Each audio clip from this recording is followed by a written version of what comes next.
I want to be a cowboy, baby. I want to be a cowboy, baby. Roo, when you bring us in, remember this is the Christmas episode. Oh yeah, you have to make this festive. I hate festive. Jingle Manny, Jingle Manny.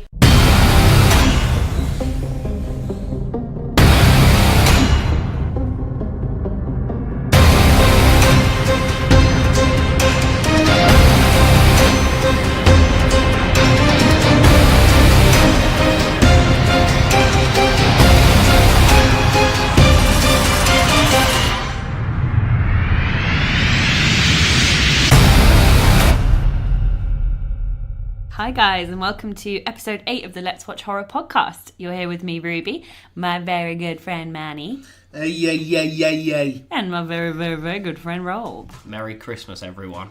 Yeah, Merry Christmas. Happy holidays if you're feeling particularly non-Christian for some reason. Merry Xmas. Yeah. Yeah, nice. Yeah, we're recording this a little bit before Christmas, so none of us are quite in the spirit yet. No, not yet. I need a few more eggnogs in me. I've never had eggnog. Can we get eggnog in this country? I'm pretty sure you can. Yeah, I think you can. Is it specialist? No, dunno. I'm fairly sure it is like widely available. I mean, it is like a proper traditional thing. Like you can probably go to your local Christmas aisle and stock up on some eggnog. I've had it once. So What is it? It's just a drink with egg in, I think. But it's alcoholic. But it's alcoholic. Alcoholic egg. That's just this thing right. I mean, you know, I'm sure many people would look at some of our Christmas traditions that we take to heart.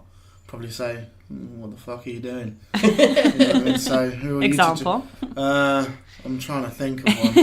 Anything as weird as- Someone's probably highly offended by the entire concept of Christmas pudding. Like, oh my god, you set it on fire and you cover it in brandy. Are you fucking psychopathic? It's a bit weird. Yeah, I mean, It's it's a bit weird.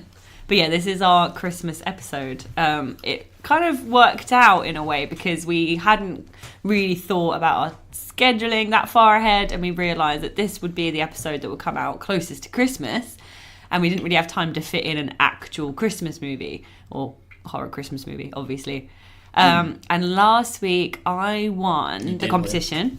And I got to choose between zombie or vampire. And obviously I chose vampire. Obviously. But Rob chose the film. And he went for 30 Days of Night, the 2007 film. Mm-hmm. And it's very snowy. So That's our loose connection there, yeah, everyone. it's a bit of a reach. Yeah, I put a question out on Twitter saying if anyone can guess it, they'd win a prize. Which is a bit unfair because no one's ever going to guess this as the Christmas movie. We had lots of Dead Snow, Black Christmas. Yeah. But of course, nothing close to Dead this. Snow would have been a good one, I guess. Yeah, Along no, the for same sure. vein. A little more obvious, a bit more on the nose, but yeah. Yeah, that's pretty much all this is in terms of a Christmas film. It's very snowy. Yeah. At least we know But no we're one gonna else make will it be work. doing this one. No. Yeah, it's original. Because imagine if we picked like Krampus or Black Christmas. Which I would have loved to have done. I'm jealous of all the people who have gotten to do that because that is a great film. I'm not, straight up, I'm not a big Christmas fan.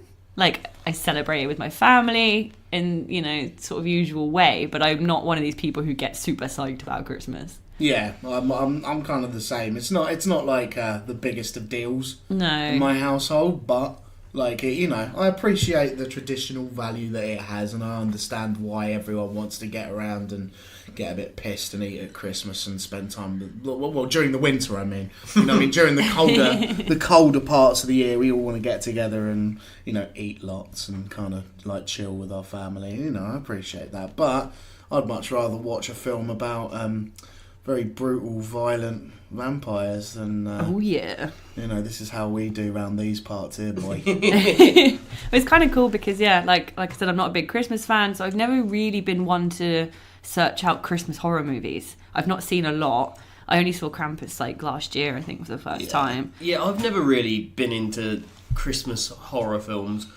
I haven't really. I really like the original Black Christmas. Like I'm a big fan of that. Like Yeah. when I was first sort of going through like with a lot of the older slasher movies. I remember first watching that, and there's a lot of elements in that film which, you know, it aren't particularly tied to it being about Christmas. Like, the things I like about it are because it kind of takes slasher movies and does it in a way that's genuinely quite creepy, but it's also got some good humorous elements in it as well. Like, for the time, it was pretty out there. But yeah, you should watch Black Christmas. It's really good. But we watch 30 Days a Night instead. This is going to be our last episode for the year. We're going to take 2 weeks off because I think we've done pretty well. This is episode 8, so we've done 9 straight episodes, I could guess, because we've done the intro episodes. Yeah. Plus, we've had a few 0.5 productions scattered there. So this might be episode 14. Yeah, we've done a few. In total, yeah. So we're going to take a little break, take a bit of stock, and kind of just work out what we want to do for the new year.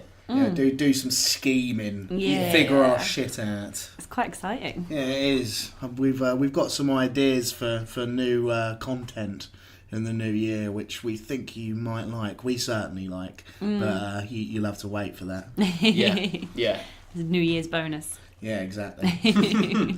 Shall I try and do this back of the box preview? Yeah, let's set the You should, scene. mate. You should. It's been a while before I've had to do one of these for a while. It feels like a proper one. We actually have the box of this. It's only a DVD this time. Oh, no. And this is back in the day when... Because this film is, 2007. Uh-huh. So it's 11 years old. So this is back when every DVD used to say 2-disc special edition. For some and reason. it used to feel exciting, even though every film was 2-disc special edition. But this one is in a little bit of cardboard. Yeah, it's a nice sleeve. I do quite like that. It's quite aesthetically pleasing. It's nice to the touch. I do quite like the cover of this, actually. Even Yeah, though if good. you think about the picture that it is, it's I can't remember his name. We'll go into those in a minute. Josh Hartnett. Josh Hartnett and Melissa George. yeah, That's the them one. on the front, and they just got like a blood splatter coming up in the corner. That's just 30 Days a Night, but I like it. Yeah, I like the way that the what's the word for when like a design on a cover like sort of comes out of the thing a little bit, like when you press it, it kind of You can feel the blood Yeah. splatter. There's a word for this. Man. But yeah, it's nice. Like I said, it feels nice to the touch. It feels like you're touching like a like sort of a caked on bit of blood. Nice. It's enjoyable. It kind of reminds me of Sin City a little bit. The black and white and red, and the pop of the red, and that blood looks very, very overly fake, doesn't it? Like kind of 300 Yeah, it looks like that. style art, doesn't it? It's Yeah, got a lovely review know on what the you front. mean. The best vampire film in decades by London Light, which I've never heard of. I mean, when did Let the Right One In come out? When was that? What movie was that? Because that's like for me that takes the cake. Yeah. I mean, like I'd say this film kind of gives that I like vampires a new level of threat. And I'll give it that. Like, the vampires in this film are genuinely threatening. But, as I was saying at one point during this film, which, like, Ruby told me to shut up because we had to say it for the podcast. But, we had to choose between a vampire movie and a zombie movie, and you chose this as the vampire movie. But honestly, to me, this film like shares so much of its DNA with classic zombie movies. It really does play all the beats. Yeah. You know what I mean? Like it's set up. There's sort of like this isolation that gets set up, and like all of these things happen so that they can't escape. And then after. Well, when you said at the end, Rob, that Sam Raimi worked on it, that came as no surprise at the end. I was like, yeah, that makes complete sense. He's definitely sprinkled his little feel all over it. Yeah, no, for sure. Give us the back of the box so we can Yeah. so we can Stop then we stalling can now. get into I'm going it. to try and do it as a dramatic reading. Yeah. Barrow, Alaska, a remote, isolated town that is plunged into a state of complete darkness for 30 days every winter. It is here that a group of marauding, merciless and bloodthirsty vampires, led by Marlowe, are coming. Their intention? A month-long, uninterrupted feast of its helpless residents. It's up to Sheriff Eben, his estranged wife Stella, and an ever-shrinking group of survivors to do anything and everything they can to last till daylight. Mate, I'm getting good at that. You are. Well Yeah, done. no, there was not a single stumble in your speech there, mate. You are. That's Very it. nice. By George, I think he's got I it. think I have. Yeah, no, well done. It's also got a couple more reviews on the back. I'm going to give them to you. A thrilling, tense, white-knuckle horror trip by MTV. Okay. Esteemed. When MTV was relevant. Magnificently scary, the vampire film finally draws blood again. By Yeah. SFX. And my personal favourite, terrifying, by Zoo. Oh, I love them. They're my favourite. Are they going anymore, Zoo magazine? I think The Lads Mag. I don't know. You don't see them on shelves, but to be honest with you, Not many are on shelves. I anymore. haven't bought a magazine in a long time, so I'm not an authority on this, but Maybe we should get into the first round of competition this time, because I always forget to do it, and then we end up having to shove it in somewhere. all right, yeah. Shall we do the critical reviews? Yes, we should. So we'll start as we always do. IMDb gave it a 6.6. Okay. Yeah, I think that's pretty good for this film. about right. Yeah. About right. I'd maybe give it slightly lower just because I thought it took a bit of a shit and died in the final act, but I do like. I particularly like the sort of the whole of the first act and the sort of the beginning part of the second act. I think is like really good. So yeah, overall, I think that's about right. Yeah, Cool. not far off. Yeah. Right. So Ruby, what do you think it got on Rotten Tomatoes? I'm gonna random stab in the dark and say I'm gonna go risky. I'm gonna say this got 38. Okay. I reckon it got higher than that because there was certainly elements of the production that were like really well done. Like the vampires were cool. The setting was really well done. But the acting was a bit below average, and like I said, the last part of the film I think is a bit pants. I think critics would probably agree with me. I'm gonna go 59%. I'm gonna say 59. That's not bad. It got 57, Manny. Blimey. Well done. 2% off. Fair play to me. I think you know a bit more about Rotten Tomatoes than you're letting on, mate. Yeah, no, clearly. I'm just talking all this shit on here so I can secretly like just fucking worship at the altar of the internet's favourite movie review aggregator. I love it, really. So, Manny, what do you think it got on Metacritic? I haven't got a bloody clue. I reckon it might have gone lower than that on Metacritic if they're although I don't know. I'm going to say about the same. Go for 55. Okay, Yeah. Ruby? What did I say on the last one? 38. 48.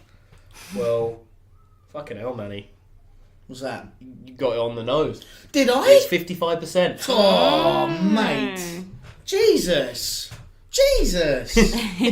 Good grief. Have I got like telekinetic? No, that's not telekinetic. What is that when you're... Psychic. Yeah, that one. I'm that. But I'm not psychic enough to know the fucking word for it. Well, I know for a fact you can't read my writing even though my page is open. Right, for the people listening, literally this man's handwriting looks like hieroglyphs like written by a drunk pharaoh. I can't even keep it on the lines. Honestly, it's squiggles. What does that word say, Manny? Jesus Christ. Moody. That says moody. I don't know if it does. Okay, last sunset in a month. Peggy and Eden. No. Something leaving. What's that, man? I think that's... You can't even read it yourself. Come on. Nah, mate. That's families leaving. Okay, do you want to know what that looks like? Emails.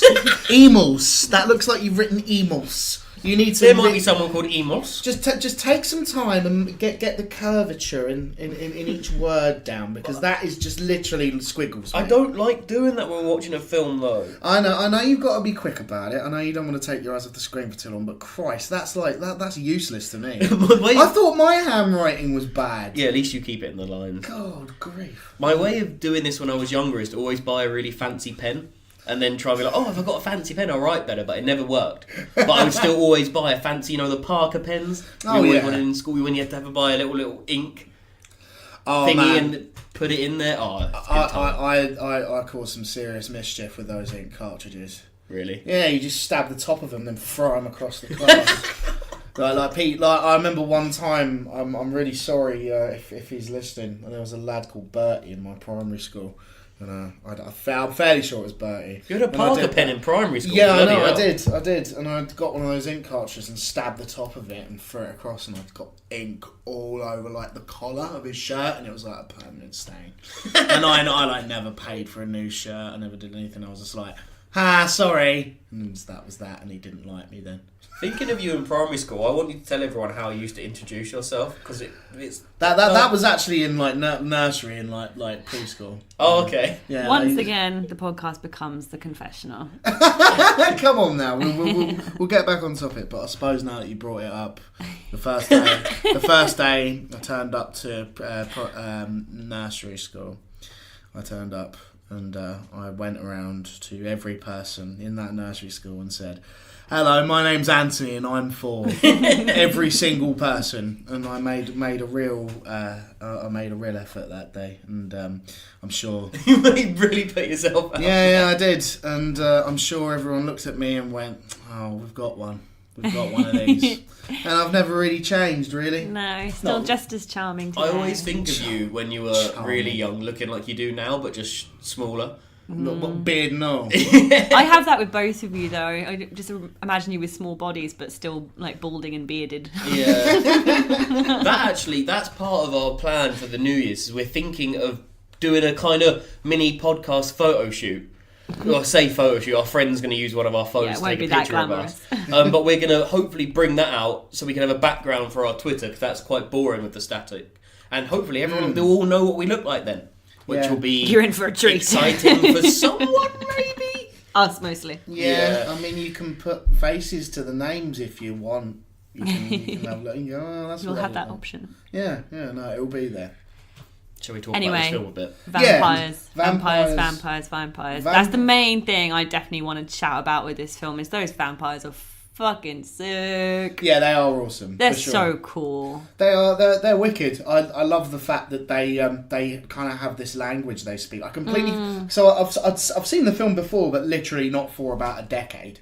And, You didn't find any trivia on that, did you? do you know one thing I did find about the language, which is in like I read this and was just like that's madness.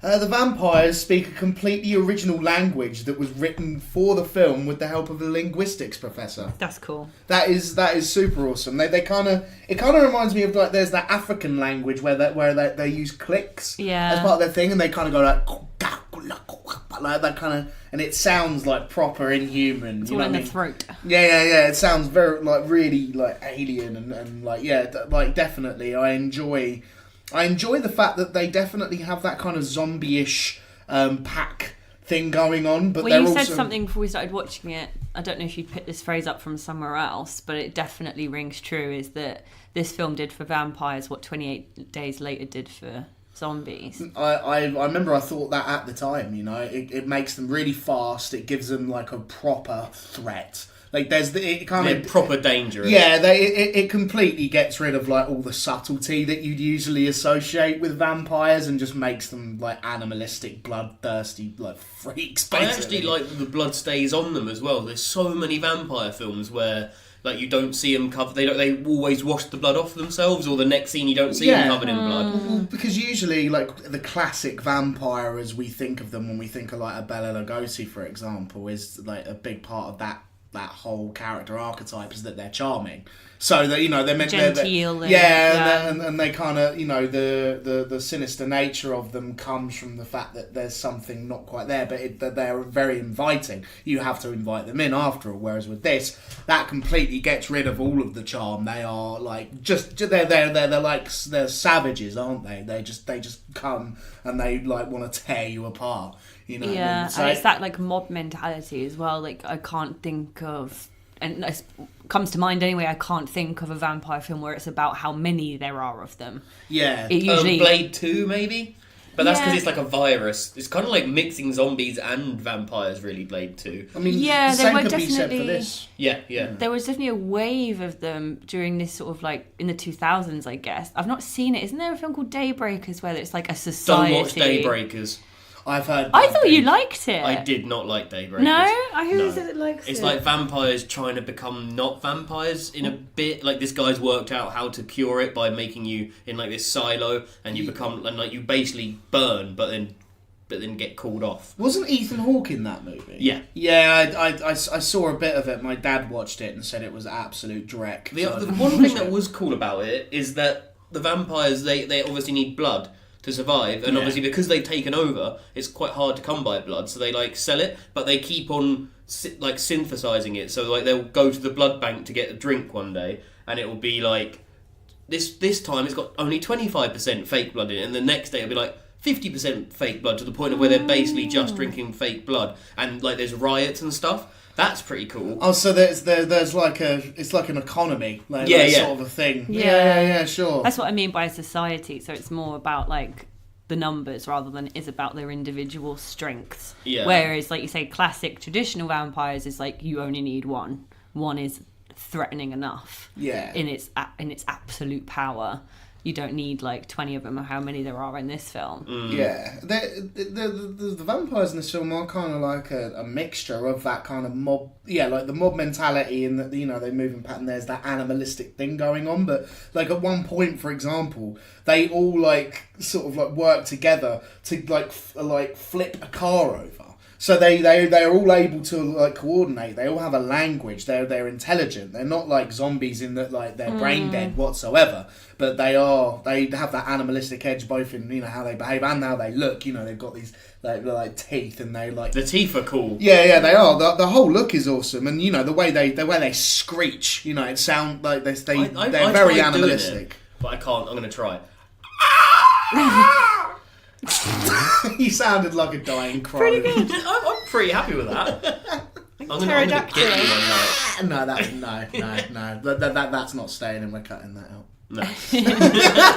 Stay in it. I'd weirdly forgotten about how sort of deformed. I don't like that word, but they are. It's not just the teeth in the eyes. Their faces are all very different. They're like, They are. They're the effect, distorted. like the eyes are kind of like on a few of them are kind of like really like they kind of Like in like they're inverted and bent. Like was that like I was looking at that like was that an effect done in post production, or was that some kind of like prosthetic on the face? Because I couldn't quite tell. It looks like the eyes are almost trying to get out of the head a little bit. Yeah. Or like Yeah. Apart from the main guy, the leader, he had a looks very pretty normal face. Who was he? The actor, because he's quite a famous actor. He's been in loads of stuff. Yeah. The actor's Danny Hudson, and he's one of those people who's just been in a hell of a lot of stuff. Is he what we would say a character actor is? That would depend on whether I know what that means. I need someone to properly explain that to me. We've had people explain it to us, and I think I get it. It's not one of those things that's easy to explain. He's never the main character in anything. He's always kind of like a support actor, but he's very famous for that. So I guess that's character actor. I reckon this must have been a really fun role for him to do. Learning the language and stuff. Yeah, and I just generally really enjoyed his kind of screen presence. He does bring a lot, even when he's not talking in this like fucking crazy language that they made up for the film. He sort of like the way he just kind of like lurches around with his mouth like half open, kind of like sort of like again like I enjoy how animalistic the vampires are in this. I mean, like it definitely makes you feel as though that bloodlust is completely uncontrollable. Which is again it really like to me at its core. I think this is basically a zombie movie. It definitely reminds me of a lot of like the classic zombie movies in a lot of ways, both that and the survival element of the the characters sort of being forced to be resourceful in like really tight situations and coming up with plans. It reminds me of like Dawn of the Dead or something like that. Yeah, man.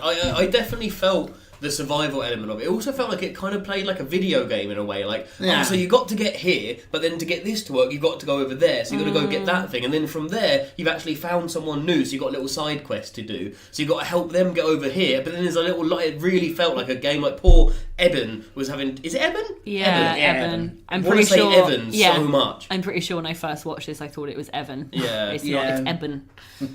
But yeah, I felt quite bad for him because he has to run around, and he's the sheriff of this town, of a town of about like a maximum 580 people, and then it gets reduced to 152. We know that from the sign as you go into welcome sign. Yeah, the welcome sign has like a number, and they're like, it's tradition to change it to what it's going to be. So we know there's about 150 something people in this left there. Yeah. So he's obviously quite a small town cop.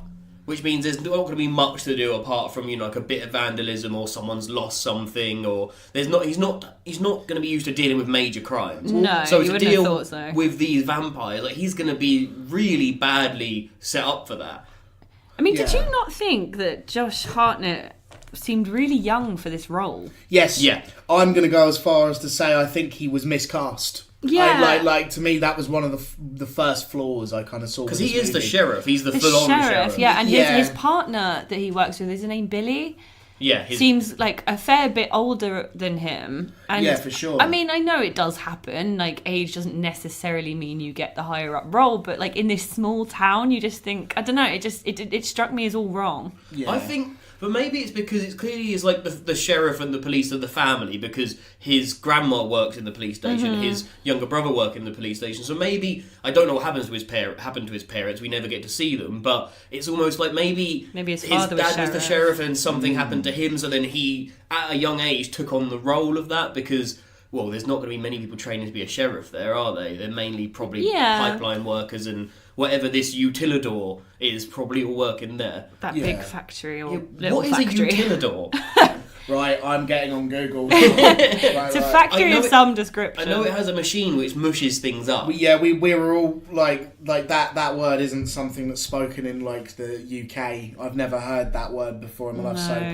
pardon our ignorance. I am just gonna Google that quickly just so we can have a look at what a utilidor actually is. Did you like the opening kind of scene where we get to see like it's just words on the screen with like kind of a background of it? It's saying like Barrow, Alaska, 80 miles from the nearest town. Every year has 30 days of night. I really liked that. I thought that was really cool. Sorry, man. So this is utilidor, noun, Canadian, an above-ground insulated network of pipes and cables used to convey water and electricity in communities situated in areas of permafrost. So that makes sense. That it does control the utilities. Okay, Yeah. What's that grinder for then? To grind up the vampires.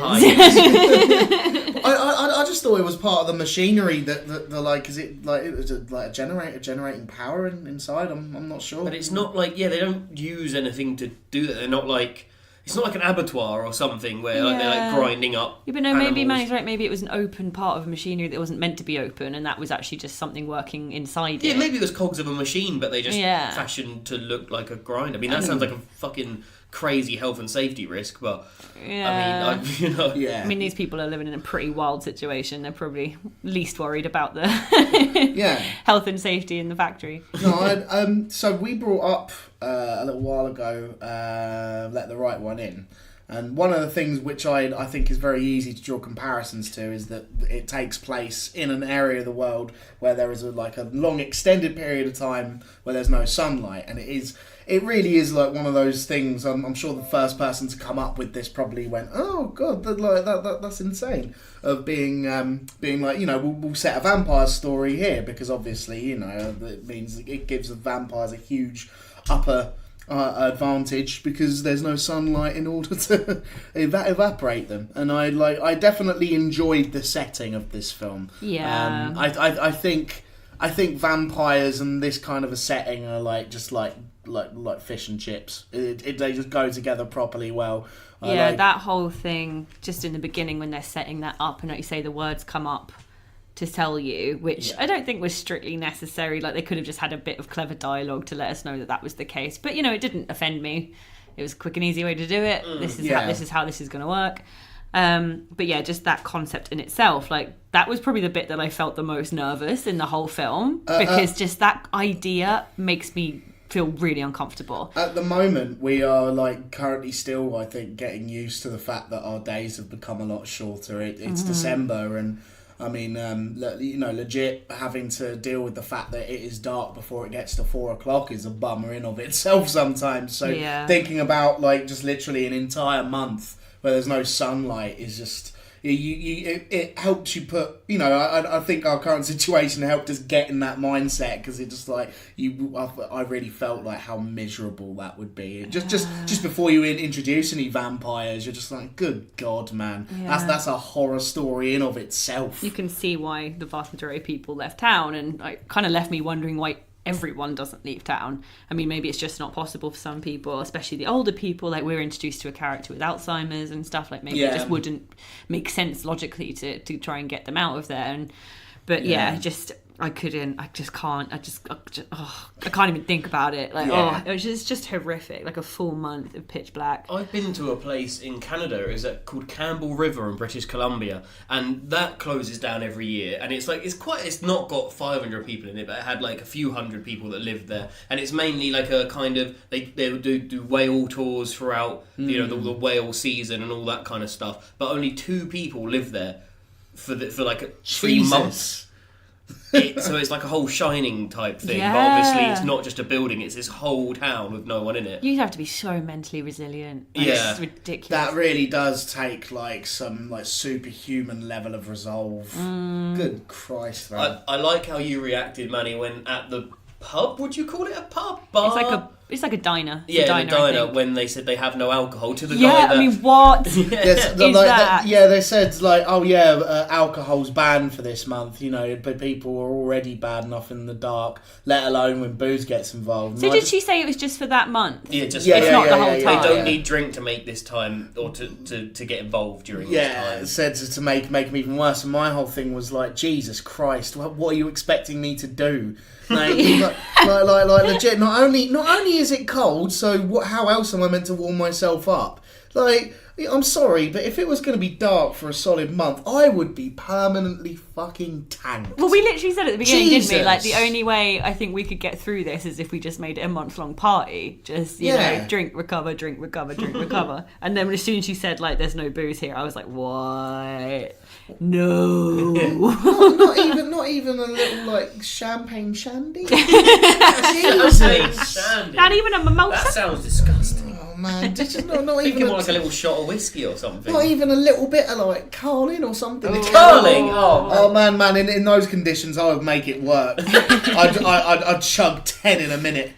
Damn. Yeah, good grief. Maybe that's why they don't have it. That might Stop explain people it. like you going, give me 10 Carlings. Yeah, no, it wouldn't, like, if I was in this movie, it wouldn't be like a race to fucking get resources and figure this thing out. I'd just like, how do we stop him from getting rid of all the booze? Get the booze away from him. Good grief. The reason why we hear this is this guy that turns up in the town. He's listed as the stranger. Yeah, the stranger. We see him at the opening, he's staring at a boat, isn't he? Yeah, that's right. Which I take it that's where the vampires drove the boat? I don't know. Maybe. It didn't look like a fully functioning, up-to-date modern cruise ship, did it? No, it looked like a messed up old battleship or something.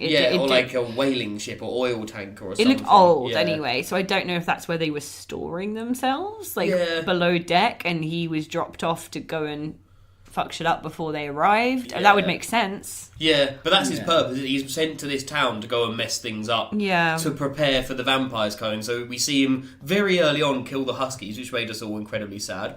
Total Thing reference as well. Yeah, for sure. Definitely. And he does a little bit of vandalism. It's the first time we get to see this utilidor because he's chucked some poor guy's helicopter, which is clearly this man's job and livelihood. He's just fucked it up and chucked it in this grindy thing. How did this single mortal man dismember a helicopter and take it into this factory? Didn't look like he had any tools in him. No. He didn't look particularly strong either. You say he's mortal, but I thought it was highly implied that he was like at least half vampire. No. I don't think he is. I don't think so, no. His teeth were completely not normal, but they were like normal teeth. One question. So that guy's teeth, pretty much black. Yeah. You wouldn't have a full set of teeth, would you, if they got to that level? You wouldn't have thought so. No, probably not. I mean, but, it makes him look creepy and weird and a bit disgusting. Yeah. And that's, you want to look at him, the scriptwriters want you as the audience member to look at him and go, I don't trust you. You know what I mean? And, like, to be fair, I actually really enjoyed that guy's performance. I thought he had that, like, really weird affectation to his voice. That kind of, like... That was really cool. That kind of... It was like a southern twang, but it was kind of really, like, oddly stiff. And I really enjoyed it. Because you said, you were like, what even is that accent? Yeah. And I think that kind of the fact you couldn't quite place it added to his distrustworthiness. Also a bit European as well. Yeah, like, but I sort of listened to him, and it was definitely like some kind of a Southern American accent, like maybe like an Alabama or a Texas or Mississippi. But there was a slight like tinge to it, which was like makes high it sound... pitched as well. He had a very high pitched voice, didn't he? I've heard that sort of. It reminds me of something, and I can't think specifically what it is, but I think it's an intonation that's definitely used a lot in westerns. Yes, like that's, you know what I mean. 100%. So I think it's that sort of area of the world that we're thinking where those sort of things are based. And they say, you're not from round here, and that's in like the northernmost town of America, and that that is a southern accent. So it's like he could not be any further down in America. So it gives he's a good outsider. I really enjoyed his performance. He gives that part of the film that kind of ominous dread before the it's the slight twinge in the wind before the storm. It's nice. And it's adds a little bit of mystery to it, doesn't it? Because you sort of wonder, why is he doing this stuff, and then you slowly start to realise with each sort of attack he makes on property that he's getting rid of the stuff that would get them out of there, that would help the townspeople. Like he kills the huskies. The dogs would be alerted by the vampires. Well, they're sled dogs, aren't they? That's what they're used for in that area. So killing them is like, it's like taking the motors out of your car. He destroys that guy's helicopter. I think he takes down the power. Is that him? No, he doesn't take down the power because he's in the cell. He's already in the cell at that point. Yeah, it doesn't take Evan long before he tries to get him or like arrests him. And we see Stella kind of helps him because he tries to arrest him. This guy's like, let's fight about it, pretty much. I have to say that's one thing I really didn't go for in this film, is their relationship. I thought it was just pants. Stella and Evan. Yeah, like they tried to set up this whole drama that they were married but separated, and they never explained why they were separated. It's made to seem like it was a pretty big deal, like they were not friendly with each other. It was quite clear that something serious had happened. Well, it seemed like she left Evan. Yeah. That goes to prove like how completely underdeveloped that was, in that I completely forgot about it till you just mentioned it. Exactly. It's so underbaked. It's underbaked, but they also try and still push it a bit. Like at the end, she says, like, "I never should have left you," and it's like, I don't care. Like, you've not made me care about this. It's so cliched, isn't it? It's like, oh, we've been through all this, and it's kind of brought us together. It's just like, well, I completely agree. I like that was really like not even necessary, I don't think. You know what I mean? In fact, I've got to say, I think that like as much as I enjoyed a lot of the actual characters in of themselves, the way that a lot of the time, the way they sort of interacted and their relationships, wasn't the film's strongest point. I mean, there are a couple of exceptions, but I think on the overall, like, I really didn't like sort of feel as though any of these characters like cared. They did care that much about I just didn't feel the love. No, neither did I. Like, Josh Hartnett has a younger brother in it who's with him throughout the whole journey. He makes it to the end, Jake. And they're meant to have this sort of like brotherly relationship, and I just didn't really feel it. Like, I don't know why, think Josh Hartnett was very good in this film. I just don't think Josh Hartnett's very good, full stop. No, maybe not. I mean, to be honest, I'm going to back up what I said earlier. I think he was completely miscast. I really, like, honestly, I want someone in that role. I want someone who, like, gives off a bit more natural kind of like authority. Jason Statham would I think ruin the tone of this film, but he might. Had a comedic element. But I would believe that he is a badass who could fuck shit up. Whereas I look at Josh Hartnett and I just think, oh yeah, you're the teen heartthrob. Well, exactly. In a bunch of comedies. Well, I think it's a good casting because obviously in one film he tries to go without something for 40 days, in another film he tries to go without something for 30 days. That's true. Maybe that's his perfect film. Next film he's going to go for 20 days without something. Maybe the next movie that he made is about Lent, where he just gives up chocolate for a whole 20 days without milk. Yeah, no, that like the most thrilling film of the summer. Go and see it with your whole family. This is the thing, I think both him and Melissa George, even though, to be fair, I preferred Melissa George's performance in this compared to Josh Hartnett. She emoted more. Yeah, I think she's pretty good all round. She was alright. You said you recognised her from something. The thing I know her from is Atmosphere Horror. She's the yeah, the mother/wife in the remake Amityville. Oh yes, Horror. so we did that as one of the test episodes. Yeah, we were sort of getting our grounding, and we watched that, and it was a bit.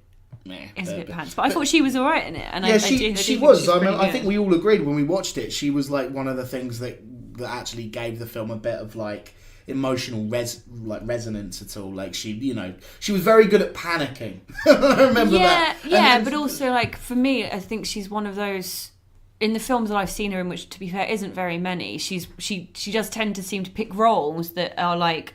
It's not that I'm a badass female and I'm going to kick your ass or any of that stuff, but she's also not totally pathetic. Like to me plays quite realistic roles. Yeah. She's just a person. Yeah, she's also in Triangle, which is it's a pretty it's an all right. It's all right. It's all right. While you brought that film up, just quickly, that film is a huge rip-off of another Spanish film called Time Crimes. It's really? It's like a similar premise where there's like a person there's a bunch of people all in like masks, and it's all to do with time travel, and they're all like it's all like loops and paradoxes. And Time Crimes is so much better than Triangle. If you haven't seen Time Crimes, you should watch it. It's really entertaining. Don't watch Triangle. She actually, now you bring that up, she is rubbish in Triangle. Do you remember I remember thinking it was all right. But the film was decent, but do you not remember how I specifically remember how bad she was in that main role. There was just certain bits like where she just overblew it on the emotion front, and I just didn't believe her one bit. But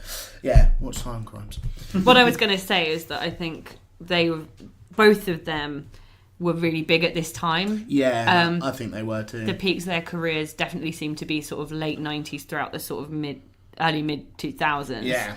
So I think it seems like it was very much a go with the popular choice on the casting with this rather than who would have been best. I think that kind of took this away from being a horror film and kind of made it a bit more of an action film as well. I agree. Because if you would have used unknowns, it's weird when you see someone that you know in a horror film. It makes it less scary. I remember particularly, and you guys are going to laugh at me for this, but House of Wax, the remake.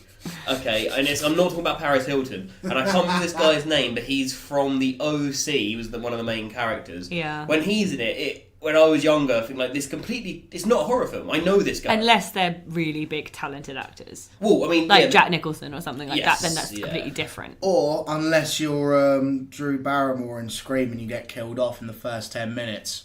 Well, very, very clever idea from Wes. Well, yeah, if you're, I think that's the way you should go. If you're going to have a big star, you should murder them, because then it's like, oh god, the familiarity is gone. It's a way to kind of pull the rug out from underneath the thing. But I know exactly what you mean. Yeah, I mean, it's weird because the film we were going to do, other than this one, I was going to pick Blade 2. I didn't for Ruby's sake, but that's an action film with a huge cast. With Blade 2. With Wesley Snipes in it, so but that's the thing. I don't have a problem with Blade at all. It's just that I don't think it's a horror film at all. I think it's a vampire action movie. But Guillermo del Toro directed it. It doesn't mean it's a horror film. Eli Roth directed that Disney film. Doesn't make that a horror, does it? It's. Hey. Blade 2 has a bigger connection to like horror. You could make the case. I think you could make the case. I think we should make the case. Well, this is what Not Quite Horror is for. #. Exactly. Tell us a bit about the director, please, Manny. Right. I found this really interesting, actually. So this was directed by a guy called David Slade. And up to this point, he has only directed 4 feature-length movies. I think the ones he did directly before and after this are really quite interesting. So the one he did before this was Hard Candy. Oh. That Hard Candy is a wicked film. If anyone hasn't seen it, it's like kind of a psychological thriller about a girl who lures a paedophile into like her house, and she like plays mind games with him. It's a bit of a head fuck, intense. But it's a good movie. But this is hilarious, right? Do you know what film David Slade directed after this movie? I've just seen over your shoulder. Twilight Eclipse. No He did. way! He did the Eclipse movie in the Twilight Saga. So he. Oh man, I should have known that. What an absolute! That's I know hilarious. you might hate this, Ruby, because Ruby kind of likes Twilight a little bit, Oh. don't you? Hey. I'm a girl of a certain age, okay? All right, yeah. With a boner for vampires. All right. It's a vampire film. We'll let you have this, but what a fucking downgrade! What a fucking. I don't know, mate. I bet you For the his money he paycheck. would've I made. was just going to say, I bet his paycheck says Oh otherwise. yeah, of I would course. have fucking directed Twilight Eclipse for how much he would have got. Yeah. But do you think they specifically gave him Twilight Eclipse because of this movie? Probably. Maybe. Yeah. Maybe. I mean, No, I Make think our vampires cool again. Hashtag. I would Maybe. argue definitely, like, if I'm remembering rightly, which I may not be, in well- Eclipse is when you actually start to meet some of the sort of more vampiric vampires Okay. of the series. Because that's definitely something, coming back to 30 Days of Night, that I really liked about this, were the vampire movements.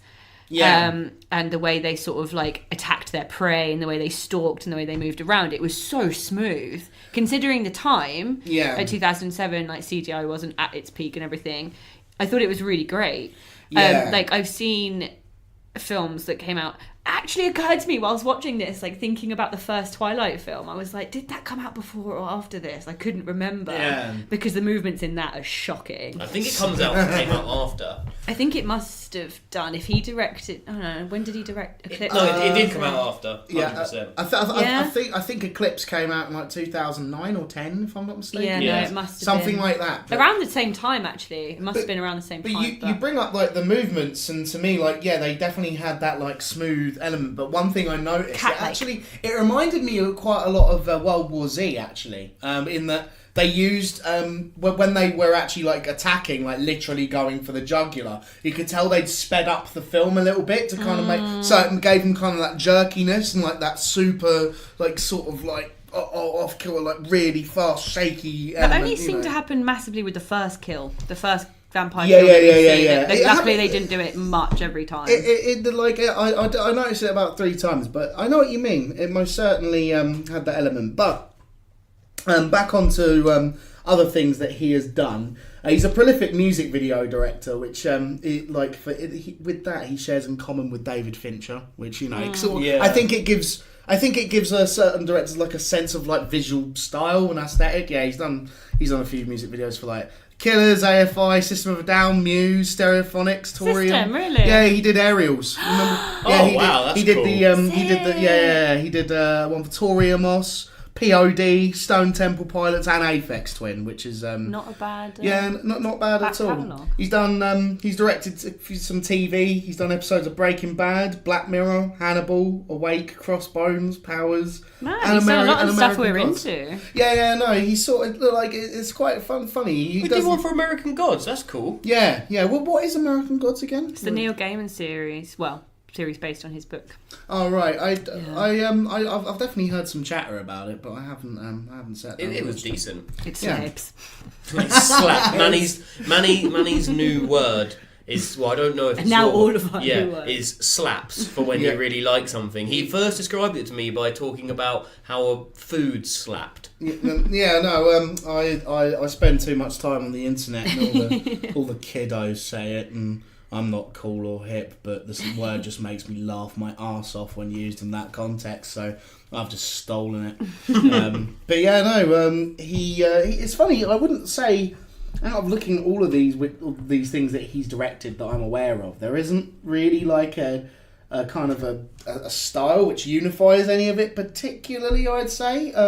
But maybe that speaks to his his talent as a director in terms of like the fact that he Versatility. could. Yeah, for sure. So I think with this he definitely kind of he kind of embodied a horror atmosphere, even though you said it is kind of like an action film in ways, and I think especially in certain elements of the film, certain parts, it definitely veers more towards being like more of an action film in its tone. The atmosphere, like the oppressive atmosphere and the isolation and the setting, it does make you. I always felt like I'm watching a horror film when I'm watching this, for sure. But yeah, no, he's It's also super violent.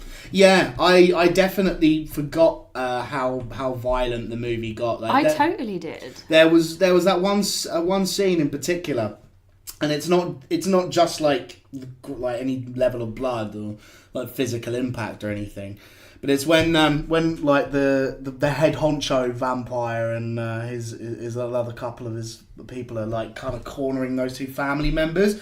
And what is it he says to him? He's like, in his vampire language, like, there is no hope.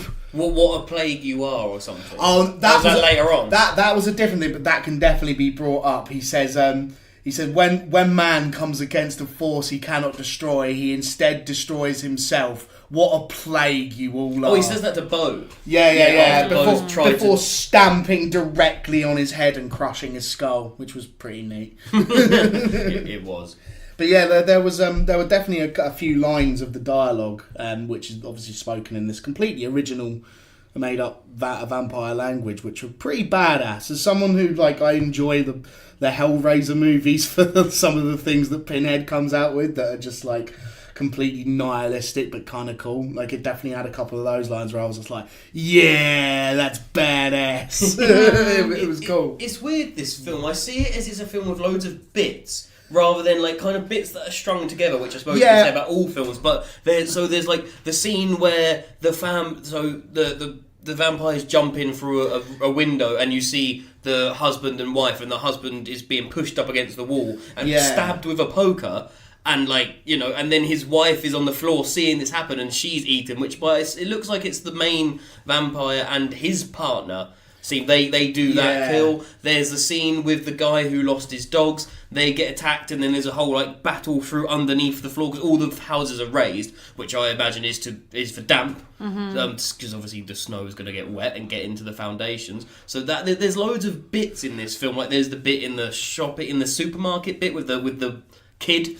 Which I thought was a weird scene because the kid, I think, is with the vampires or has been turned, but she has an American accent. Yeah, that's right. She had this weird tattoo on her arm, so that kind of made it look like she was part of the vampires. And they say afterwards, the remaining human characters say, do you know her? Do you recognise her? And they all say no, which I thought was a weird question to ask because you would definitely know everyone in a town of only a few hundred people. Exactly. You say that, like, especially now that I'm thinking about it more, having talking about it for this, I do think at points, like, they just sort of picked up plot strands and then just abandoned them. Yeah. And then, there wasn't like, I think that's a big reason for me why, like, the second half of the second act and the third act just kind of falls apart, because by that point, there is, like, kind of a lack of cohesion, and I think that can work when you're trying to sort of convey how chaotic everything's become. Like, everything's just fucked and everything's going to shit, and that can work. But eventually, we're going to need, like, a through line, and, in order to remain like, completely invested in the story. And I did feel that my attention started to, like, drift a bit, because it just kind of turned into, oh, look, stuff's happening. Yeah. Look at all this stuff. That always tends to happen, though, in survival horrors, I think, because it's just like you've got your main threat, the vampires, they're trying to kill it. Not always, no. But, I mean, obviously, I suppose, like, 28 days later, that follows, because you are following one guy. But this, like, very much like Dawn of the Dead, like, once they're in the bit where they're going to be for the whole film, and the bad things coming to get them, you are just following different stories that play out. I mean, you're just waiting to see who dies and how. I mean, Dawn of the Dead is massive for that one, because you actually, like, people have separated themselves in the mall, so you see all the different stories. This is Eight-Legged Freaks, for example. That's the very similar thing, like, you've got David Arquette's character running around doing his bit as the main character, but loads of shit is going on in that, which I like, because they actually get to, like, the director gets to express themselves in a way where they can just think of all these cool bits that they want to happen and chuck them in there. Yeah. To me, though, like, I'll just say this quick, like, I always find my interest just wanes when films end up being that way. There has to be, for me, it's just personal preference, there has to be an overarching, like, motivation, but, like, there has to be some characters or a character who I'm rooting for, and there has to be a motivation that drives the scenes forward. But that's just me, you know what I mean? Like, and this thing I'm talking about, where it is kind of chaotic and there's different subplots, it can work. It's just, I thought that at points the narrative in this movie seems super sloppy, man. Like, it just in my opinion, I wasn't into, like, the way that just bits got brought up and then dropped. Yeah, but I don't think those bits were about plot. They were just about making you feel something for these humans that were suffering this massacre. You know, they weren't plot like the old man who has Alzheimer's. That's not a plot point. It's just a look. Here's what happens in this situation when you're being attacked by vampires. Yeah, I mean, it's weird. I'm a massive fan of anthology horror, so I mean, I know it's a very loose link here, but I really like having just like bits that I get to watch and enjoy and then move on to the next thing. So this film works for me because I think honestly it's quite a long film. We'll do the competition round right after I've said this because I can link it, but it's quite a long film, and for them just to develop one group of people surviving a vampire attack, what are you going to do? Yeah. And also, just a quick shout out and a quick promotion. Our first episode of 2019 is going to be on a 0.5 production on Terror Tales, which is a horror anthology. So, look forward to that one. Yeah, absolutely. But yeah, so time-wise, shall we do that round of competition round? Yeah. It is just past 53 minutes. Oh man, I'm not good at this. No, it's all I made right. a whole It's all point right. about 53 minutes. Hey, come on, it's okay. How close is it? It's 54. Oh, that's all right. With some light editing. We can make it work. What bits of stuff did I say that's pointless that I can get rid of? Oh, nothing you say is pointless. We value everything. Now I know that you're lying. So, how long is this film for 1 point? Manny, you go. It was long. It was long. Manny's Long film is long. great review. It was long. It was. I'm going to go for an hour and 50, so that's 110 minutes. Cool.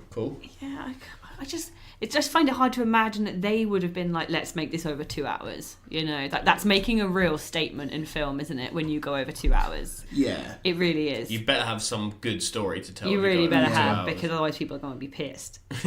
But I think it wasn't far off. I'm going to say 158 minutes. So that's 118 minutes. Yeah. Well, that's close, but Manny, you win again. Boy! It's 113 minutes. All right. Which, wow, that means you've won. That's the first clean sweep. Sweep up. Yeah. Oh, we yeah. still do the other things. Oh, I yeah. want to tell you what your prize is now, shall I? Yeah, go on. Okay, so at Let's Watch Horror Podcast, we're kind of trying to work out what we're going to be doing in the future and what kind of episodes we're going to decide to do. We haven't decided what our first episode of 2019 is going to be, so you're going to get to decide whether or not we're going to do a film or if you want to do one of our new experimental episodes. Okay. Haven't we got a 0.5 coming out early January? Yeah, so that will be the very first episode that comes out. So this will be the first Thursday episode. Okay. Alright, yeah. And then once you've decided that, tell us at the end of the episode, and then we can discuss either what film we're going to be doing or what we're going to be doing with our experimental episode. Okay. Annoyingly, I was going to make these guys sing at the end, but they didn't want to, so Nah, I've had to mate. think of this on the spot. I've already humiliated myself in the intros way too much. Yeah, so. you should be allowed to let off that. It's Christmas. Yeah, exactly. It's the gift of generosity from you to me. I mean, I don't know how nice it is, because it's a big decision you've got to make. I know. No, I enjoy big decisions, just not singing jingle bells in front of a 20-second rendition it was going to be. Christ. I mean, everyone No, vote. thanks. If Manny gets over 1 million likes, fuck that. Okay. Can we get this to 1 million likes? Smash that like button. And Manny will sing Jingle Bells. Yay! Seeing as What we've reward? already got a winner, can we do the last bit of competition? Yeah, if you want to. Yeah, actually. Let's hit it. Yeah, So yeah, it's good the stuff. profit and loss segment, Okay. where we work out the profits or loss of the film. Okay. So, Manny, seeing as you're winning or you've won, Yeah. how much? What was the budget for this film? That's hard actually. That's really hard. I'm going to bet say this it's is gonna quite get a you. lot. Yeah. Because they made a language. Yeah. That can't be cheap, right? That can't be man. cheap. Okay, so this doesn't strike me as being like a gigantic production, but it does strike me as a biggie. Fuck. Was it shot on location? Does anyone know? I It don't was know shot that. in New Zealand. In New Zealand? Yes, which is fucking bizarre. I know. They actually I looked. That is bizarre. Yeah, so you could actually make like a connection to Lord of the Rings. Yay! You just did genuinely it for would. me, Manny. Yeah, I know. Thanks very much. We're allowing you that one as well because it's Christmas. But yeah, budget. Jesus. I'm going to go with my gut and say 40 mil. Cool. Yeah. Ruby? I'm going to say less than that, 30 mil. Okay. Well, Roo, on the nose, it was 30. What? It's fair play. All right. Makes no So difference. was it That a already complete- Is that lied. our second on the nose guess of this episode? It was. Is that a first? It could be. Is that a Let's Watch Horror first? It's a Christmas miracle. You know what is cool? We've each won 4 each. Holy End shit. of the year, and we're neck and neck with total wins. I think that's pretty cool. Yeah, no, The for sure. loser of this, which you are, Ruby, But, yeah. has to win by the first round of the Let's Watch Horror Christmas Party. Oh, that's fine. And I me can and Manny manage want that. some champagne. Oh, how Some terrible. champagne shandies. or whatever it is. With the Manny's after. Oh, yeah, no. Some champagne shandies. So what is that? Champagne and beer? Yeah, Lemonade. And followed swiftly by a pint of vodka. Wow. Yeah, we don't fuck about. Apparently not. It's Christmas. Ruby, what did it make at the box office? In dollars, please. Dollars. I reckon they doubled it. 60 mil. Okay, Manny. I know it did like it. I want to say it did well. I don't think it was a smash, but I want to say it did well. So Yeah. I'm gonna go for 80. Okay. Well, Manny, once again, What put the- another point on the board for you, my friend. It was 75.5 million. Hey. Which makes sense as to why they brought out a sequel, which I've never seen and don't really want to talk about. But It was straight to video, so that hurts. Yeah, I didn't. You know, I saw that. I was just like, yeah, I'll give that one a miss. I don't need to watch that. I mean, what would even happen? The vampires moved to the next town. Yeah. Well, I didn't get that either. Vampires At one do survive. point, well, yeah, the squad does, don't they? One of the women in it at one point says like, "Oh, next they'll hit, is it Hope Town or something, Yeah. and then they'll hit this town." And I was like, Yeah. "Well, no, because the 30 Days of Night is over." Yeah, but I mean next year, next time. Is that what she means? Yeah. Right, fair enough. I hadn't I've thought got of to that way. say, like, I've Fair already, enough. I've already made reference to the fact that I thought this film really like nosedived in the final part. You did not enjoy it, did you? And that scene that you're referencing, I fucking hated that scene. It was so stupid. Which scene? So when they drain the pipeline and they get oil like the oil all over vampires the do. town and they set everything alight. And first thing you mentioned, which is spot on, is well then why doesn't the pipeline just actually There just should fully have been an explode? explosion if you set a pipeline Yeah, because on that's fire. going to go straight back into the pipe and just bam, right? And the other thing was that we get all these this like slow-mo montage of everything catching alight.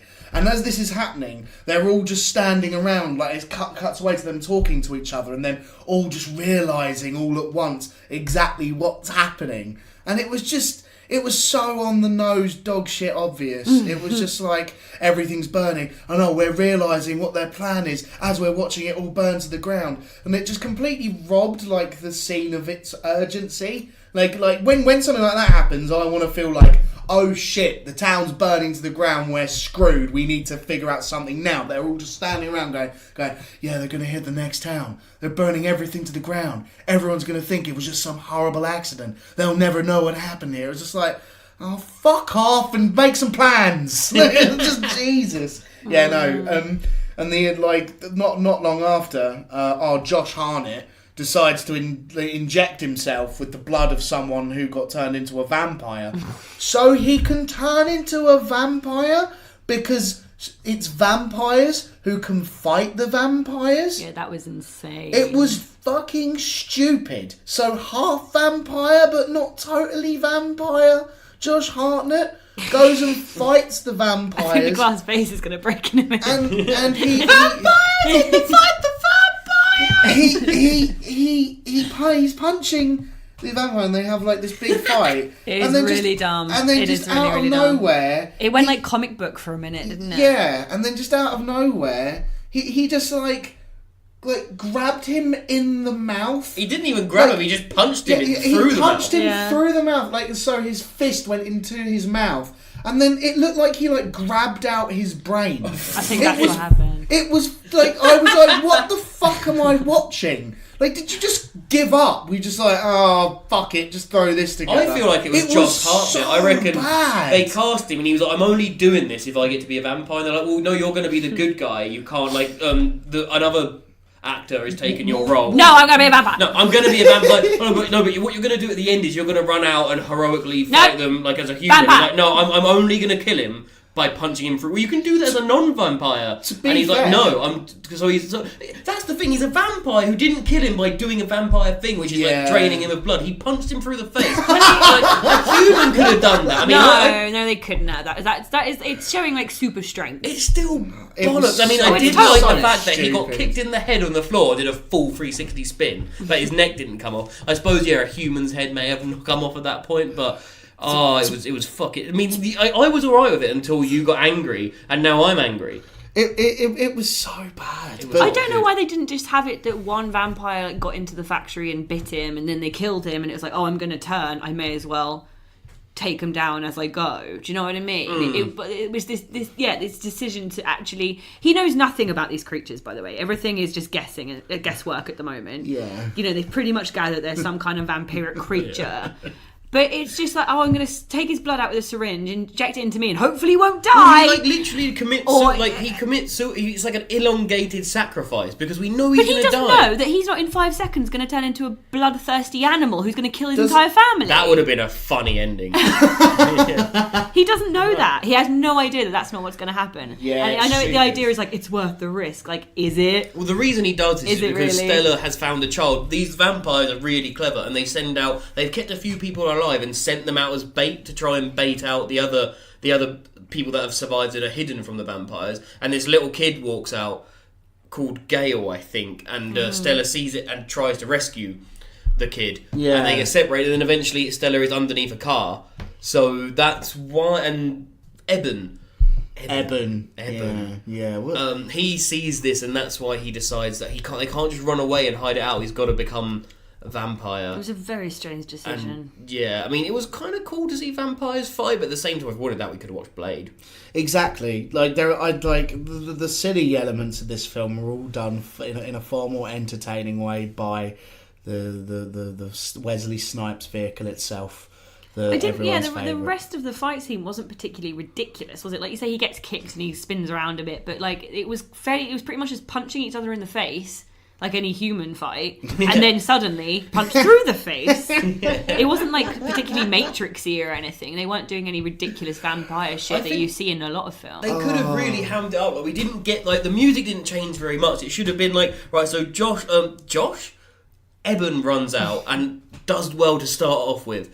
But then he loses, and you're like, oh shit, it's all going to go wrong. But then he gets up again and fights again. But then he gets hurt really bad, and he's looking down at the ground, and blood drips from his mouth. We should have one single droplet of blood hit the snow as he turns and looks and sees Stella. And suddenly he has that bolt of anger, like in a Rocky film or something, and he gets up and then punches him through the face. To the sound of Eye of the Tiger. Yeah, exactly. And you could have had a really powerful... stupid scene, but you've gone full stupid at this point. Yeah. So, ham it up. Don't just have this kind of really like Ruby was saying, uneventful, punchy fight. You're both fucking vampires. Bite each other or something.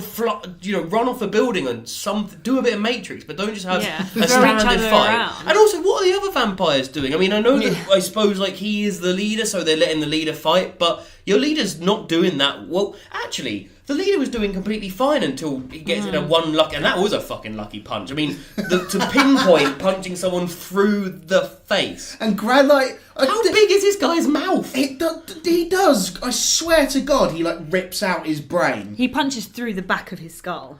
So he's holding. Yeah. He's holding his brain. Oh my God! The rest of the film.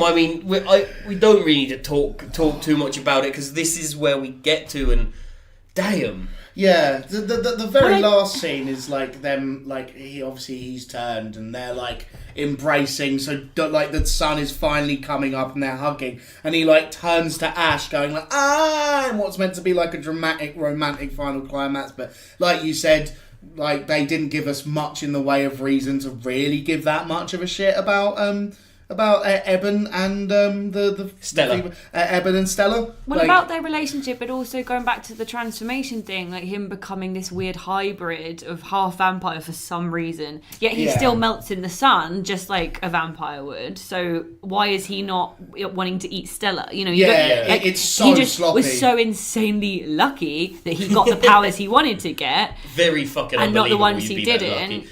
Yeah, and like, I mean, maybe it's because I'm a little bit of a vampire nerd, but I kind of like to know the actual sort of lore. Yeah, you're of always the vampire. massively into Like, that. I don't even think that you need to be a vampire nerd. I think you need to know, like, for any creature or anything which involves, you know, like anything of this nature, we need to know like the internal logic of how this works in order to become invested. And you never want a film so messy. You never want a film to spoon feed it to you and have like a half an hour scene where it's like, so this is No, what no. happens. But These you know, particular vampires There are do ways this. you Yeah. can show it to an audience without like Exactly. heaps and heaps and heaps of exposition. Yeah, and there's little things that just purely personally bother me. Like, you know, the first guy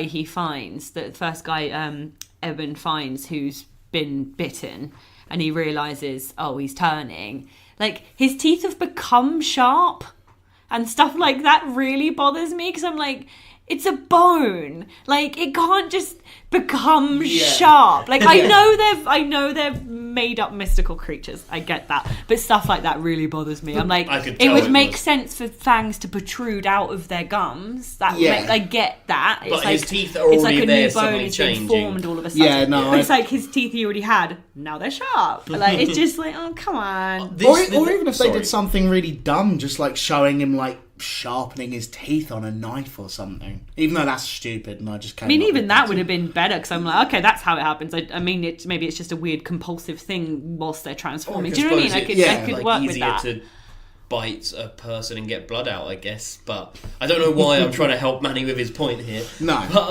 And also the end of this scene is like a direct rip from Blade 2. Yeah, it like really was. them hugging in the sun. And To be fair, I'm fairly flaking certain there have been vampire stories in the past, but even before Blade, that have used that trope. You know what I mean? watch the sunrise together. Yeah, well, and then obviously, you know, it's sort of like they melt, like evaporate away at the sunlight, and it's, you know, dramatic kind of romantic scene. But How would you have liked this film to end, though? I don't know, because to me, like, that third act is such a piece of shit that I don't even know. Like, I mean, to be honest with you, I just think they should have. I think they should have kept up the darker tone of the film. It shouldn't have gone. It shouldn't have gone comic book. There should. There are ways that fight. I understand they want to have a big final climactic scene, and I think there could have been ways you could have done that in a way that it didn't just become silly, and then maybe it would have earned that dramatic ending. But it didn't, to me. See, I really would have liked if they would have used this utilidor a bit better and kind of created, like, gone to blow it up or something. Use the oil and the fire against the vampires. And you could have done, like... So, obviously, we could have had Evan and the main guy having a fight. So, Evan and the main guy having a fight, and all the other vampires run into this utilidor to get the other people who have escaped and made their way down through a hatch that only one of them knew about because they worked there. And, so... Eben does fight the guy and eventually kills him, maybe with the axe, because the axe is quite a big thing in this, especially with all the... I mean, Eben seems to love chopping people's heads off. He really did. Yeah, no, I made the comment. And his brother, he chops a little kid's head off as well. So that runs He in the seems to family. be more bloodthirsty than the vampires. He really does. Like, the guy, like, really does have a thing, it seems, for just, like, chopping the shit out of people. Maybe that's why he was so desperate to turn into one of them. Yeah, maybe. I want to use my hands now. But, I would have just liked to have seen them kind of... Just, like, he eventually kills him, maybe chucks him into the grinder. I know we've already had that, let's cut that bit. They blow up, and then Eben's eventually just, like, walk... Kind of almost like the end of Die Hard, where he, like, he can humble... He can hump away. Hobble along with his axe. And the last shot you see is him, like, pulling his axe along, and, like, the bloodline it leaves in the snow. Yeah, I think I would have, going with that same idea, I think that would have been cool, like a big self-sacrifice thing, that even if they all had to be in the building at the same time to lure the vampires to stop it from happening next year. Just to stop it from spreading, they blow up the building with everybody inside, and the last thing you see is the sun coming up and no one is left alive. You know, that would have been really cool. Stella and the kid, maybe. I mean, yeah. I can take it. You've got to have someone left alive. I mean, no, I don't.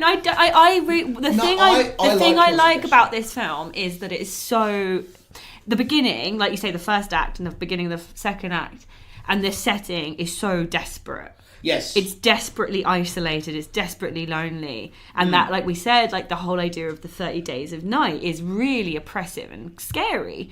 And yeah, I think that tone is so great. Like, why ruin it with a cheesy romance that no one cares about? And like, weird super active battle. Because at the end of the day, like, how many people were left in town? Like 152 or something when at the beginning of the month. Yeah. There's like 3 people left alive. So it's like, oh, you know, it's kind of like, why not just kill them all? I get you. And we would have been left with that feeling of, oh, fuck. Like, it all went to shit. Then you could have been left with the people coming back home being like, what the fuck? That could have been the last scene as the plane arrives. And we're like, oh, shit, they're going to walk into nothing. Even if you'd just seen a plane in the distance or a ship in the distance or something. So you were just left with that idea, like, this is what their families are going to come home to. Like, that would have been so much better. Or we could have been, it could have ended up like the end of Deep Blue Sea, where they're lying down and be like, oh, shit, the people are coming back. And they're like, ha ha ha. And then the plane comes in and they're like, how are we going to explain this thing that's happened? Yeah, it's like really light-hearted. But you have to have LL Cool J there as well. Obviously. I've got a couple of bits of trivia. Some nice bits of trivia. Please tell me them. We love some trivia tidbits on this podcast. This was originally conceived as a movie, and after years of rejection from studios, it became a comic. So maybe that's why it went a bit comic book. I don't know how true this is to the source material. I'm not familiar with it. But one of the studios that initially rejected it went for the film to be adapted from the comic. Which reminds me of. Do you remember Cowboys vs Aliens? Yes. That was made as a comic initially, but the comic was made specifically so it would be adapted into a movie. Just because studios I think because there's been a lot of successful comic book adaptations over the years. Yeah. So yeah, that makes sense. Josh Hartnett did his own stunts. He just did his own stunts, which, commendable. I've got to give that to him. Yeah, you always got to appreciate that in a film. Yeah, no. You mentioned this when the end credits rolled. No, I think you've already mentioned it. Sam Raimi was he was a producer, but he was originally slated to direct this film in the very early stages of the script. He was sort of like they said, we'll get into the thing, but as it went on, he opted to just produce. And the film might take place over 30 days, but it was filmed in 80. Wow. So that's the thing. Also, I tried to look something about this up, and I couldn't find anything. But apparently, the snow used in the film is actual snow. I'm not sure how that would work. Not sure how they would get snow and then keep it on set in New Zealand. Especially with them driving around and stuff so much. They must have had to have been really careful with that because it'd be so obvious if if a car had driven down a road 700 times. It's pretty mad, but they used actual snow, which that's cool. As I mentioned, it was filmed in New Zealand, so it's not like they're gonna have loads of. I don't New Zealand is not a snowy climate, so parts of it are. Oh, maybe they just. Have you seen Lord of the Rings? Oh God, here we go. Well, I know the mountain tops are. I don't know enough. But. Yeah, they probably just did some hauling. Got some down from some of the mountain space and kept it. I mean, I love your idea. Exactly. Oh, look, it's the snow lorry. Oh, I know, it's the water lorry now. Maybe they cause avalanches and just get it down to the bottom of the mountain. Maybe. Who knows? Shall we do our ratings? Yeah, sure. Why not? Okay, I'm going to go first, and I know I said I'd never give below a 6. Oh. But I'm going to give below a 6. Oh. Jesus. Yeah, this, from me, gets a 5.5. It was going to get a 6.5 until we started talking about it. Yeah. And I realised it's not as good. I mean, it's entertaining. Yeah. And as a survival horror fan, I liked those moments. I enjoyed seeing, a kind of a corridor full of interesting bits that happen to people. Yeah. But the ending ruins it because it's stupid fucking ending. I laughed. Yeah, well, the start, it came out really serious, and they had, they explained I don't know, it just felt really serious and bleak at the start, and it ended up becoming fantastical and stupid, and, like, I didn't care that, like, this woman is holding her husband in her arms, and he fucking burns to ash in her arms. I don't give a shit.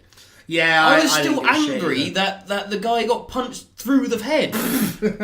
So... Yeah, and I mean, a 5.5, I know I'm sounding like angry at it, and obviously that would warrant like a 3, but there are still good parts of this film, and if you're into vampires, then I think you should give it a go. Just don't expect it to blow you away. So a 5.5 from me, the lowest I've given so far.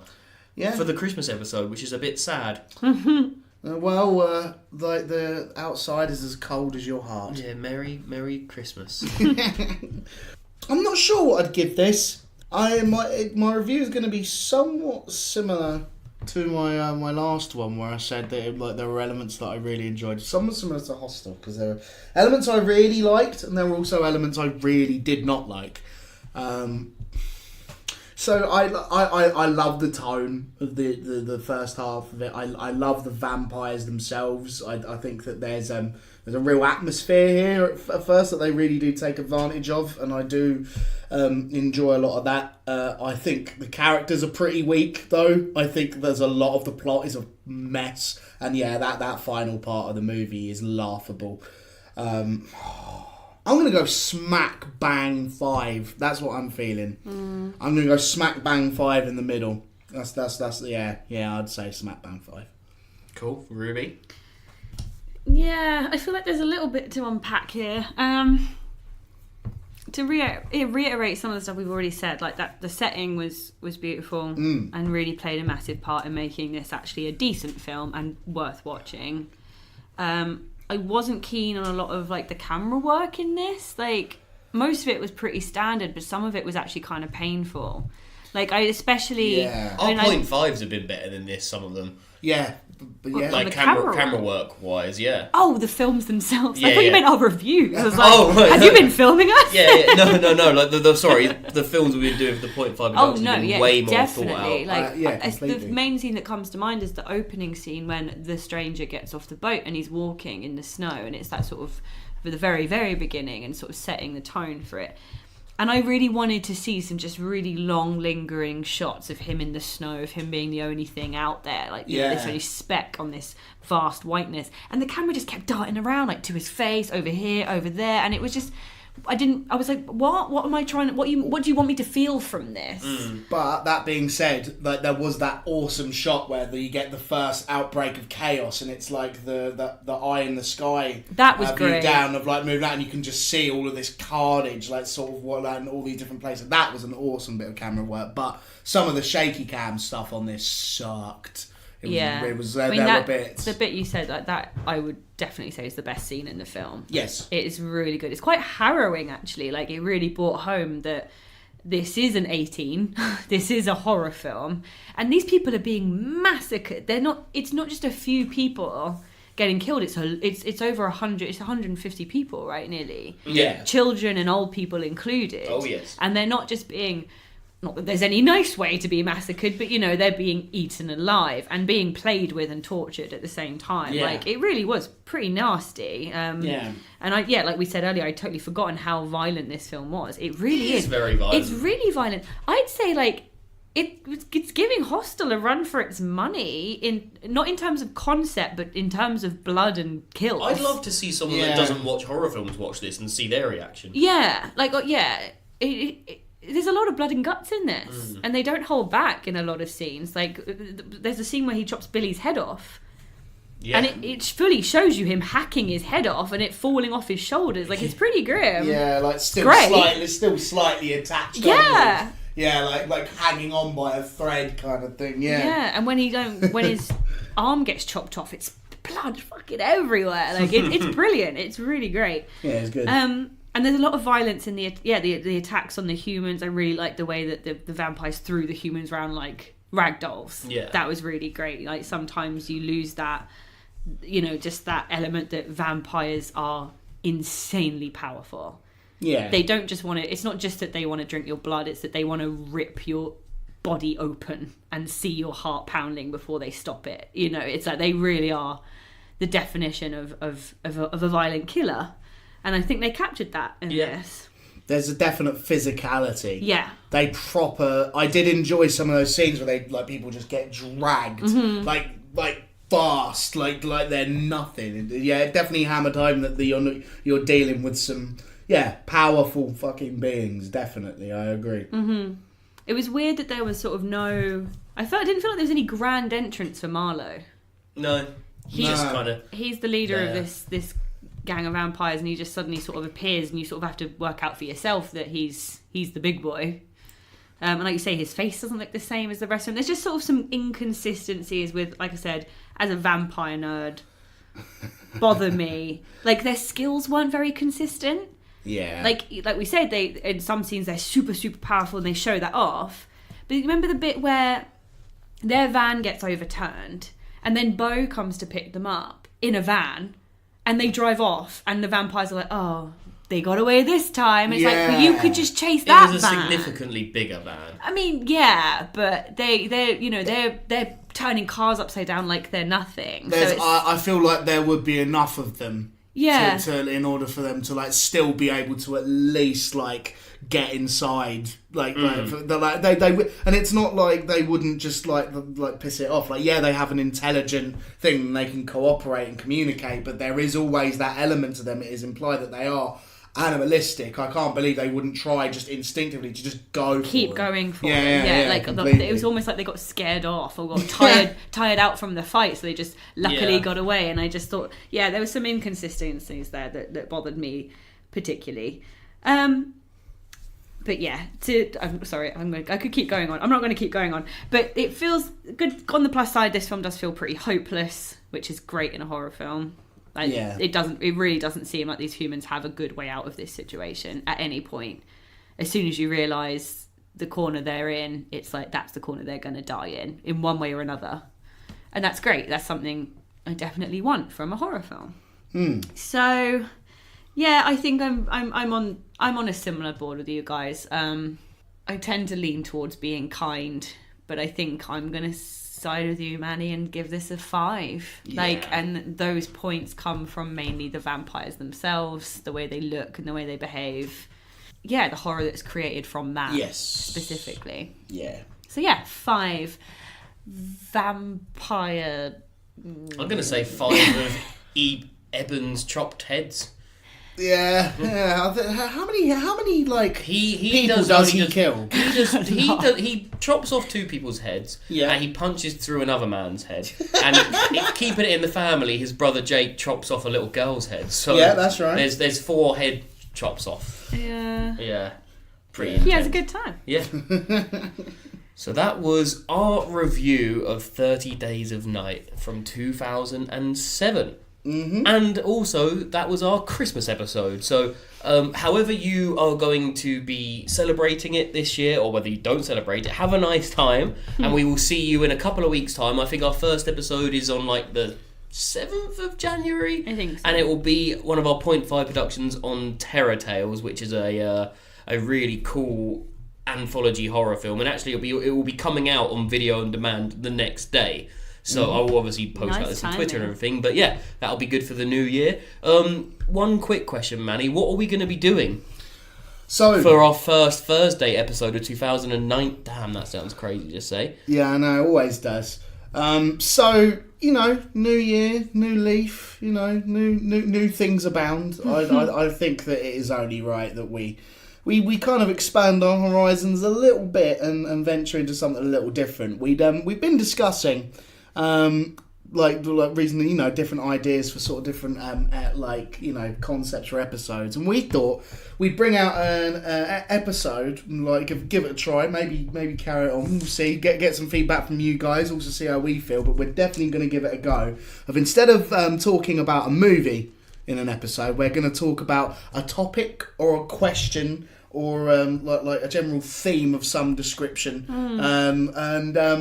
I think because I also you brought this up, and I think it is an interesting point of view because it is something that we disagree on at this table, which I think always makes for more interesting conversation. I think the first episode of 2019 is going to be about found footage movies, whether or not how good they are or aren't as a narrative device, and just general talk about found footage and like how relevant are found footage movies in 2019.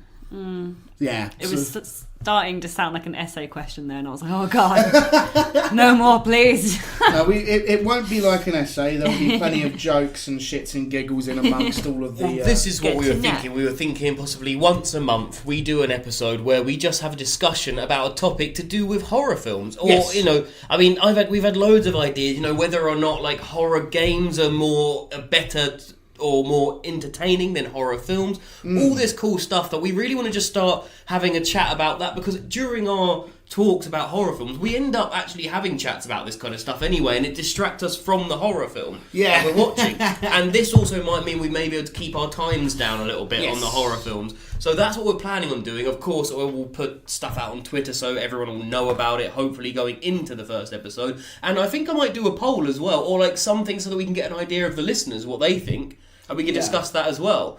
So yeah, that's very exciting, and I'm looking forward to 2019 now. Yeah, me too. Nice one. Yeah, no, that's so definitely tune into that. Tell us what you reckon, and we will see you next year. Yeah, in 2 weeks' time. Of course, you can chat to us in that 2 weeks if you miss us that much on Twitter at Watch Horror Pod, all one word. On Instagram at Let's Watch Horror Pod. Yep, and at Facebook. And if you just want to have a chat directly to us, or you want to get your film put through to a Point 5 production, it's letswatchhorror@gmail.com. Once again, thank you very much to Tommy Musgrove for our artwork. And goodbye, everyone. And Happy New Year. Merry Chrysler. Yeah, deck the halls with bowels of guts. Thanks, guys. Bye.